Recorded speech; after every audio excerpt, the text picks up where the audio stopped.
دھوکہ کامیاب اور خوشبخت ہے وہ جو دوسروں سے نصیحت حاصل کرے، اور بدبخت ہے وہ جو اپنی خواہشات اور اس کی فریب کاریوں سے دھوکہ کھا جائے۔ اللہ کو اس کی جنت سے دھوکے میں نہیں رکھا جا سکتا، اور اس کی مرضی اور خوشنودی اس کی اطاعت کے ذریعے ہی حاصل کی جا سکتی ہے۔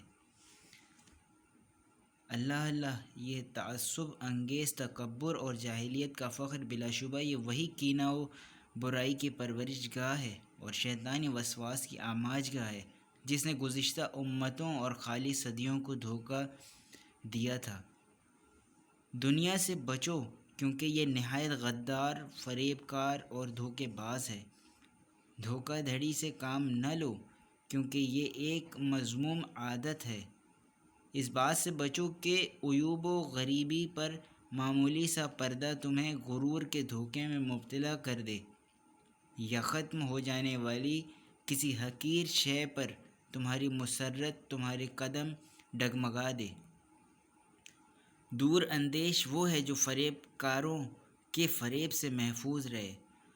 دھوکہ دینا ایک برا کام ہے۔ دنیا تمہیں فریب نہیں دیتی، بلکہ تم اس سے دھوکہ کھاتے ہو۔ حکمت کا سرمایہ فریب کاریوں سے اجتناب ہے۔ عقل کی خرابی فریب کاری کی لپیٹ میں آ جانا ہے۔